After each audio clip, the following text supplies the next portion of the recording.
రాజేందర్ వచ్చినాడు, సీఎం రాజేంద్ర వినండి అన్న జర వినండి. సీఎం రమేష్ ఎక్కడి నుంచి వచ్చిండు, సుజనా చౌదరి ఎక్కడి నుంచి వచ్చిండు. ఈ దేశంలో వినాలే మీరు జర వినాలి. మీకు సమానం, మీకు అవకాశం వచ్చినప్పుడు సమానం చెప్పుకోండి. మీకు అవకాశం వచ్చినప్పుడు వెంకటరామరెడ్డి అన్న మీరు పెద్దలు వినండి, మీరు వినాలి, ఓపికతో వినాలి. నేను మాట్లాడేది అవాస్తవాలు కాదు, వినాలి. పార్టీ ఎందుకు మారింది అన్న సంగతి ప్రపంచానికి తెలుసు. ఈటల రాజేందర్ ఎందుకు మారింది, ఒక్క నిమిషం ఆగన్నా వెంకటరామరెడ్డి అని, ఒక్క నిమిషం మీరు ఓపికతో ఉండండి. మీరు పెద్దలు ఓపికతో వినండి. తర్వాత మీకు అవకాశం వచ్చినప్పుడు సమాధానం చెప్పండి.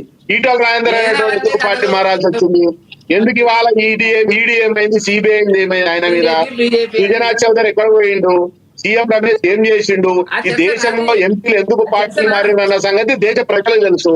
అవినీతి చేసిన ప్రతి ఒక్కడు బీజేపీలో ఉన్నాడు. ఎందుకంటే పార్టీ మారుతాల కల్లా పునీతులు అయిపోతారు. వెంకటరామరెడ్డి అన్న మీరు వినాలి. మీకు అవకాశం వచ్చినప్పుడు మీరు మాట్లాడండి. మీకు అవకాశం వచ్చినప్పుడు మీరు మాట్లాడండి. ఈటల రాజేందర్ ఎందుకు ఆయన మీద ఇంటి కేసులు రాలేదు, ఎందుకు సిబిఐ రాలేదు అంటే బీజేపీ వచ్చినందుకు మీరు ఈడీలు సిబిఐ రావు అంటే మీరు మీకు అవకాశం వచ్చినప్పుడు దయచేసి ఇప్పుడు డిస్టర్బ్ చేస్తే మీరు దయచేసి ఒక 2 నిమిషాలు. వెంకటరెడ్డి గారు మీకు ఇస్తాను, ఆగండి. వెంకటరెడ్డి గారు ఆయన టైంలో ఆయన మాట్లాడినాడు. వెంకటరెడ్డి గారు ఓపిక ఉండాలి. మేమంటే అరే మాకన్నా మీరు పెద్దలు అనుభవజ్ఞులు, మీరు జర ఓపిక పట్టాలి. ఈ దేశంలో వినండి చెప్తా, ఈ దేశంలో 22 మంది వినండి మీరు చెప్పిన దాకా ఓపిక పట్టుకోండి. 22 మంది ఎంపీలు దేశంలో ఎప్పుడు లేనంతగా పార్టీలు మారారు. వీళ్ళంతా అవినీతి పరులు, బ్యాంకులు దోచుకున్న వాళ్ళు, బ్యాంకులు ముంచిన వాళ్ళు. ఇప్పటిదాకా ఏమైంది వీళ్ళ మీద, ఎందుకు ఎంక్వైరీ చేయలేదు, ఎందుకు కేసులు ముందుకు పోలేదు?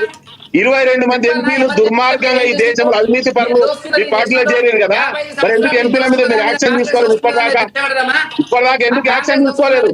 ఇక్కడ పోయిన నీరవ్ మోడీ, లలిత్ మోడీ దేశాన్ని ఇచ్చి పోయిన ఇప్పటిదాకా నల్లధనం అని చెప్పి ఎందుకు ఆపిరన్నా? వినాలే, మీరు ఓపికతో వినాలే. మీరు వినాలే, మీరు జర ఓపిక పెట్టాలి. నేను నాకు ఒక్కదానికి మీరు ఆన్సర్ ఇవ్వండి. నాకు ఒక్కదానికి ఆన్సర్ ఇవ్వండి. 7-8 ఏళ్ళు అయింది కదా కేంద్రంలో బీజేపీ ఉండబట్టి.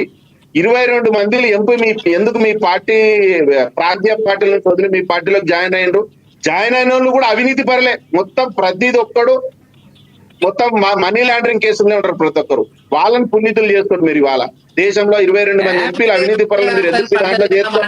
ఎందుకు యాక్షన్ లేదా అంటున్నా? కేంద్రంలో బీజేపీ ఉంది కదా, మీ పార్టీలో జాయిన్ అందుకు వాళ్ళ మీద యాక్షన్ లేదా? ఎందుకు ఇప్పటిదాకా చర్యలు తీసుకోలే? సుజనా చౌదరి 800 కోట్ల రూపాయలు ఉంచాడు మీకు తెలుసా?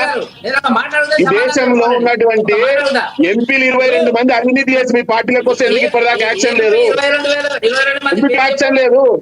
ఇదే దేశ అభివృద్ధి అంటే ఇదే?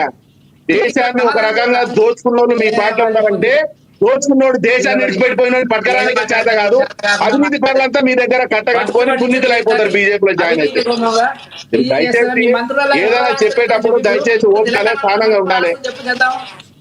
ఈ తెలంగాణ మంత్రుల ఆస్తులు చెప్పు, ఒక్కొక్కసారి చెప్పు. పొంగులేటి శ్రీనివాసరెడ్డి ఆస్తులు ఎంత, వివేక్ ఆస్తులు ఎంత? ఏమంటున్నా మీరు వినాలని చెప్తా.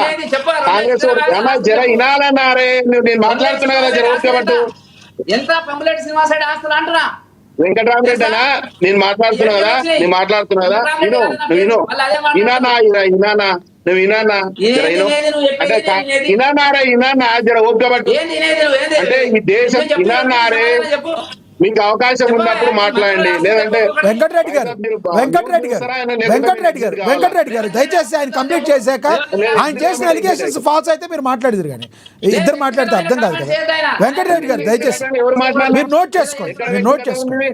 వెంకటరెడ్డి గారు మీరు నోట్ చేసుకోండి. ఆయన మాట్లాడింది ఏమో తప్పుంటే చెప్తారు. కానీ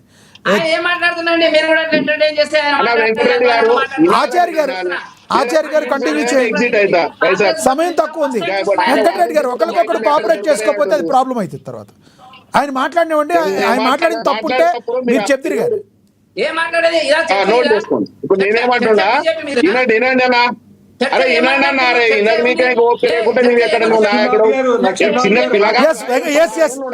ఇస్తాను మీకు ఇస్తాను.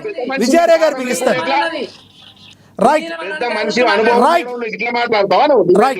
రైట్. పబ్లిక్ చూస్తున్నారు. అట్లా చెప్పాలి నీకు. మీరు ఏం మాట్లాడుతుంది? ఆచార్య గారు, వెంకటరెడ్డి గారు ప్లీజ్ దయచేసి ఆగండి. వెంకటరెడ్డి గారు, వెంకటరెడ్డి గారు కాసేపు ఆగండి. వెంకటరెడ్డి గారు ఆయన టైం కదా ఇది. వెంకటరెడ్డి గారు దయచేసి కాసేపు ఆగండి. ఆయన ఎలిగేషన్ చేసిన దానిలో ఫాల్స్ ఉంటే నోట్ చేసుకుని మీరు చెప్పండి. వెంకటరెడ్డి గారు, వినాలి, నేను అంటున్నా నేను. ఏం చెప్తావు సమాధానం? వినాలి మీరు. నేను ఫస్ట్ టైం ఇప్పుడు చర్చలో వెంకటరామరెడ్డి అన్న నువ్వు పెద్ద మనిషి వారు, నువ్వు అనుభవం ఉన్నాడు. ఈ పెద్ద మనిషి నీకెంత ఓపిక లేకుండా నేనెంత వాళ్ళు ఓపిక ఉండాలి అంట. నేను ఓపిక లేకుంటే ఎట్లా? చెప్తున్నా. దేని మాట్లాడినా వ్యక్తిగతం ఎక్కడ? నీ మాట్లాడడానికి చేత కాకుండా ఎందుకుంటావు డిబేట్ లా? వ్యక్తిగతం ఎక్కడుంది ఇక్కడ? ఎక్కడ వ్యక్తిగతం? ఒక పేరు గురించి ఒక పేరెత్తి నీ మాట్లాడినానా? నువ్వు ఎందుకు వ్యక్తిగతం? నీ గురించి మాట్లాడినానా? దేనికి వ్యక్తిగతం? నీకు నాకు అర్థం కాదు. అనవసరమైన మాటలు.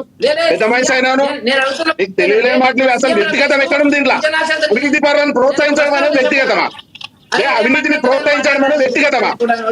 అవినీతిని ప్రోత్సహించడం వ్యక్తిగతం అవుతుందా? ఓడబోసం దేశ ప్రజల సొమ్ము దోచుకున్న వాళ్ళని మీరు పుణ్యతులని రైట్. ఆచార్య గారు ఎస్. వెంకటరెడ్డి గారు దయచేసి ఆగండి. విజయార్య గారు మీరు తీసుకోండి. విజయార్య గారు ఎస్. వెంకటరెడ్డి గారు ఆగండి ప్లీజ్. సమయం వృధా అవుతుంది ప్లీజ్. ఇద్దరు మాట్లాడితే ఏం అర్థం కాదు. విజయార్య గారు సార్ ప్లీజ్. సమాధానం చెప్తా. వెంకటరామరెడ్డికి నువ్వు సమాధానం చెప్తా. సమాధానం చెప్తా. ఓకే, తప్పు చేస్తే ఎస్. ఆచార్య గారు మీరు కంప్లీట్ చేద్దరు గారు ఆగండి. వెంకటరెడ్డి గారు ఆగండి. వెంకటరెడ్డి గారు ఆచార్య గారు కంప్లీట్ చేద్దరు గారు ఆగండి. విజయార్య గారు కంటిన్యూ చేయండి. విజయార్య గారు కంటిన్యూ చేయండి. ఎస్.